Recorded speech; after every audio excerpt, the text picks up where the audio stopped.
There is a disease in men, a silent disease that rottens them from the inside out.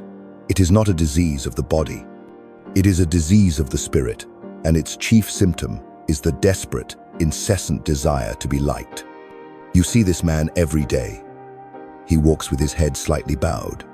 He displays his loyalty as a wild dog displays his belly, hoping for a moment of affection.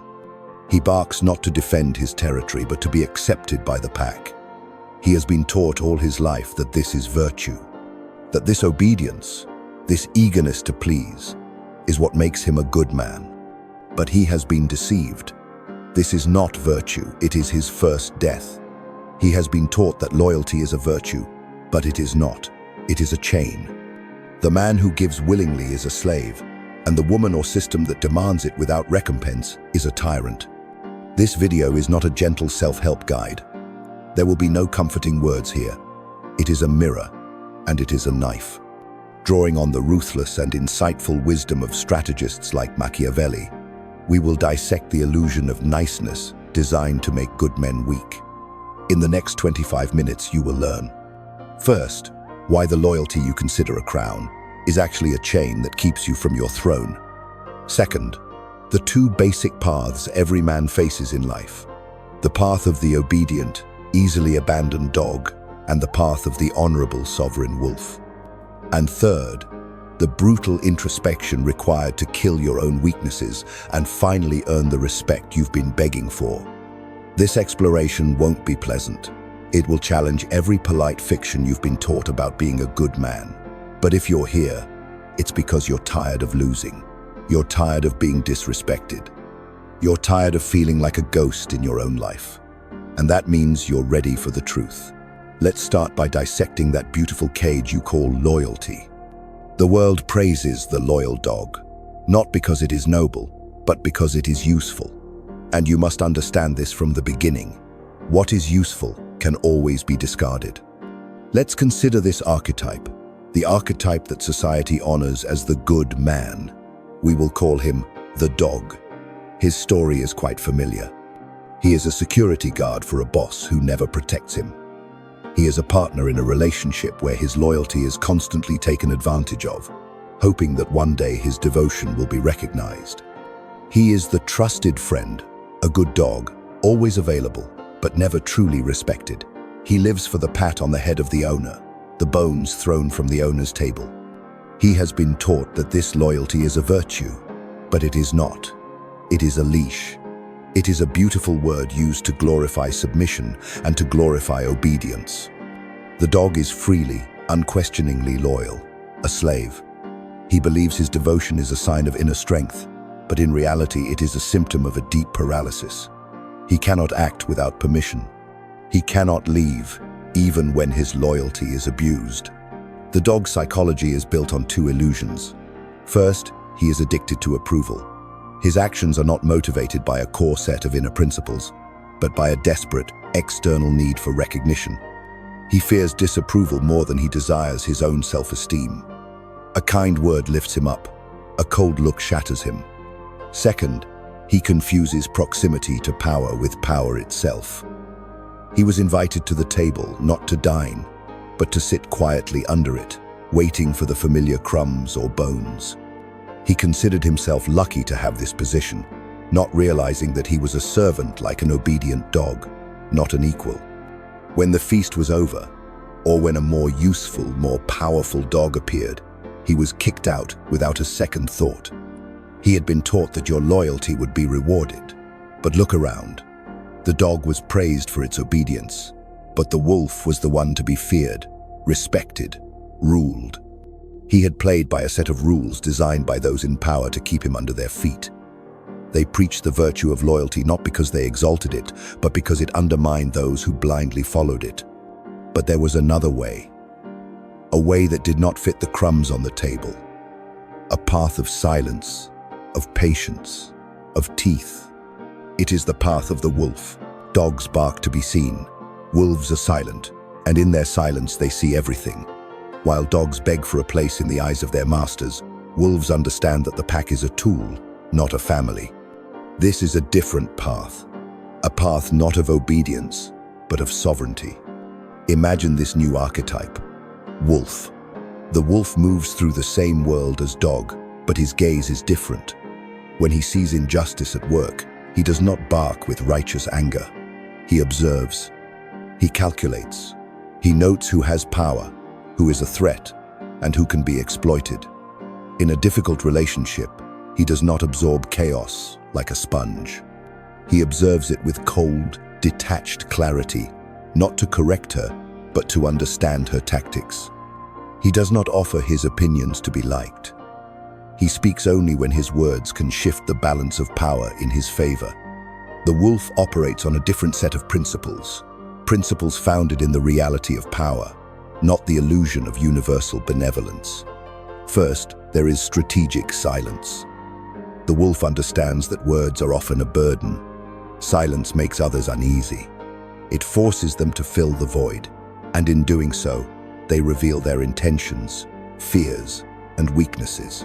He does not need to ask questions when his silence can elicit a full confession. Second, there is patience and time. Dogs are impulsive creatures, always desperate for the next moment of affection or approval. The wolf knows how to wait. He is not driven by fear or seduced by the hope of a quick solution. He stalks his opportunities, watches the course of events, and he strikes only when the outcome is assured, not from emotion, but from certainty. And thirdly, instinct over approval. The wolf trusts his own judgment more than the noise of the pack. He does not seek consensus before acting. He does not wait for the permission of others. He understands that the desire to be liked is a weakness that his prey does not have the luxury of. His only loyalty is to his own survival and dominance. While the dog is busy trying to get a seat at the table, the wolf is studying the architecture of the room, the exits, and the weight of each man's power. While the dog wags his tail, grateful for the crumbs, the wolf is planning to take the whole party for himself. This is not about being evil. It's about seeing the world as it really is, a strategic battlefield, not a social gathering. It's about choosing to be a player, not a piece on a chessboard. This mindset, this way of seeing the world, is not random. It's built on a set of ruthless political principles that govern every human interaction, whether in a king's palace or a quiet drawing room. Let's look at the first and most important of these rules.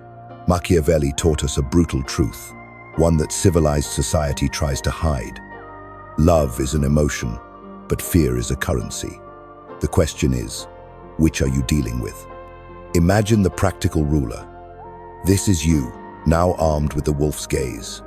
You are faced with a difficult decision, one that you know will displease your girl or challenge her comfort. The dog inside you, nurtured for years, whines. It wants to compromise, soften the blow, negotiate, be liked.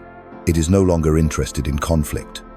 But the wolf, the ruler within, knows that a decision made to please everyone is a decision that serves no one, especially the long-term stability of his own kingdom, his peace, his purpose, his sanity. This brings us to one of Machiavelli's most essential and misunderstood principles. He argues that a ruler is much safer being feared than loved if he cannot have both. His logic is cold and clear. He explains that love is sustained by a chain of obligations, which, since human nature is selfish, are broken at every opportunity for their own benefit. Love is fickle. It depends on the moods, gratitude, and whims of others. Fear, however, is sustained by the fear of punishment, which never goes away. In the modern context, this fear is not about physical violence. It is the fear of consequences. It is the fear of losing a man of high value. It is the fear that comes from knowing that his no is final, and his boundaries are non-negotiable. This kind of fear is the basis of unwavering respect. You have spent your life trying to be loved, and it has left you helpless. You are afraid of being feared, afraid of being the one to say no firmly, afraid of imposing consequences for disrespect. You think this makes you a good man. Machiavelli would say it makes you a bad ruler. The wolf understands that a moment of cruel desperation that is met with lasting respect is better than a lifetime of kind obedience that is met with contempt. In this context, being feared does not mean being a tyrant. It means that your presence carries weight. It means that your silence is a warning. It means that your no is a wall, unshakable. But a man willing to be feared must also be willing to face two of society's most sacred and dangerous illusions: the supposed virtue of loyalty and the terror of being hated. Stupid society has taught you to die for your principles, to be loyal to the end. The wise man, the survivor, understands that sometimes you have to let your principles die so that you can live. Imagine a man who is loyal to a falto, a company that fires him without a second thought, to a friend who betrays his trust for personal gain, to a girl who leaves him for a man with more power. The dog inside him feels broken, victimized, and confused by the injustice of it all. But the emerging wolf sees it differently. He doesn't see it as a tragedy, but as a predictable outcome and a valuable, albeit painful, lesson about human nature. Which brings us to the ruthless political principles that the wolf understands. First, he must destroy the myth of loyalty. Society celebrates loyalty as a virtue because it benefits those in power. But loyalty, in its purest, most blind form, is not a crown. It is a chain fastened around the neck of the one who gives it. A wise man understands that loyalty should be given as a loan, not a gift. It is conditional, it is strategic, and it is always reversible. He does not confuse loyalty with morality. He understands that in order to survive, a man must sometimes abandon his former alliances and change course. Second, he must understand the necessity of being hated. The dog fears being scolded. The wolf understands that hatred is not a defeat. It is a signal. It tells you that you are no longer an invisible fixture in the lives of others. It tells you that your actions now carry weight and that your presence disrupts their comfort. Power cannot exist without creating enemies, because the nature of power creates a separation between those who have it and those who do not. You have clung to the idea of loyalty as if it were armor, when in fact it is your cage. You fear being hated by a few, when you should fear being forgotten by all. The wolf does not seek enemies, but he does not fear them. He understands that hatred of the weak is a form of applause. It is proof that he is no longer one of them. It is confirmation of his advancement. But to adopt this ruthless mindset, to be able to use loyalty as a tool and accept hatred as a tax on power, requires more than a simple change of tactics. It requires a battle within yourself. The greatest enemy you will ever face is not the man across the battlefield, the opponent in the boardroom, or the woman who broke your heart. It is the dog whining in your chest. It is the part of you that craves approval, that fears loneliness, that wants to trade your sovereignty for a moment of affection. Now imagine the hunter. The hunter is you. It is your highest, most conscious self. It is your will, sharpened to a blade. And his task is to go into the wilderness of his soul to confront and kill the dog that has enslaved him for so long. This is the ruthless inner revolution that separates the man from the boy. It is the conscious, daily hunt for your own weakness. First, the hunter must identify the dog. He learns to recognize its voice. It's the voice that says, "Just apologize to keep the peace." It's the voice that gets anxious when a text goes unanswered. It's the voice that begs you to explain yourself, to prove your worth, to seek validation from those who have disrespected you. Those who need to be seen, to be called good, to be told you belong. That's the dog, and you must treat them as your enemy. Second, the hunter must starve the dog. This is not a noisy confrontation, it's a war of attrition. You kill the dog, not by attacking it, but by cutting off its food supply. The dog feeds on approval, so you must learn to act without approval. The dog feeds on conflict avoidance, so you must learn to sit in the discomfort of tension. Every time you choose silence when dog wants to bark for attention, every time you choose solitude when dog craves validation, Every time you hold boundaries, when dog begs you to submit, you are starving him. This is the hardest hunt of all. In a sense, you are killing a part of yourself. You are killing the good boy that your mother, your teachers, and society praised. It will be painful. It will feel like a betrayal of everything you have been taught. But it is not a betrayal. It is a sacrifice.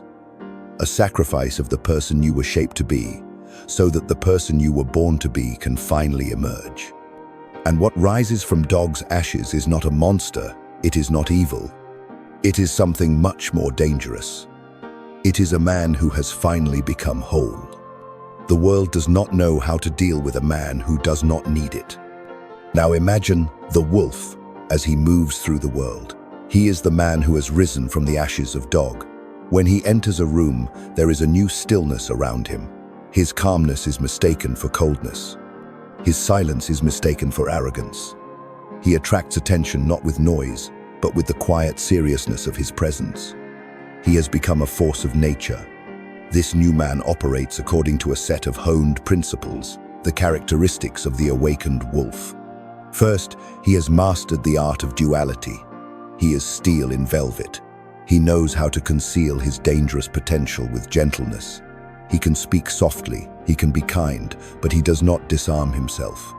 He understands that appearing harmless is a strategic advantage, but harmlessness is a fatal mistake. His kindness is now a choice, a gesture, never a reliance.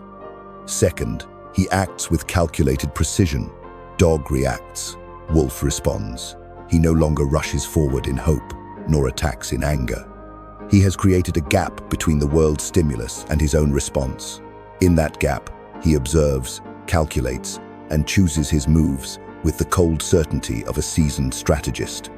He attacks not out of emotion, but from a position of overwhelming advantage. And third, he has achieved sovereignty. He is no longer shackled by the judgment of others. The court of public opinion has no authority over him. His own self-esteem has become his supreme law, and his own purpose has become his sole master. It does not need your approval, or your acceptance to know who it is. This is a man who is no longer a map to be read. He is a mystery. He is not a servant to be used. He is a force to be reckoned with. He is not just alive, he is dangerous. And in a world of sheep and dogs, the quiet, discerning wolf is king. This transformation is not a fantasy. It is not something you are born with. It is a choice between two kinds of lives, two kinds of men, two destinations, throne or chain. You are now at a crossroads. Behind you is the dog's path, a life of warmth, of praise, of belonging, all at the expense of your soul. It is the path of the leash. In front of you is the wolf's path, a path of solitude, of discipline, of misunderstanding, and perhaps even of hatred by those who cannot understand it. But it is the path of freedom. It is the path to the throne. You must choose. Will you live by chance, or will you rise according to plan? The pain you feel for being a good man, the betrayal, the humiliation, that is not your punishment. It is your initiation. It is life's cruel way of telling you that you were born to be more than a comfortable cage. It is the fire needed to burn away your weakness and reveal the steel beneath. This channel is the forge for the wolf within. This is not entertainment. It is not motivation. It is a mirror, a sword, a map for men who refuse to live in slumber. If this message stirs you and stirs something old in your chest, subscribe, join the movement. Share this with a brother who has forgotten his own power, and remind him of the price of choosing wrong, of loving blindly, of being weak. I leave you with this final charge. This is not a video you watch. It is a statement you make. In the comments below, name one dog behavior, whether it be the need for approval, the fear of conflict, or the habit of apologizing for your own standards, that you will choose to hunt down and kill this week. The hunt begins now. Be the wolf.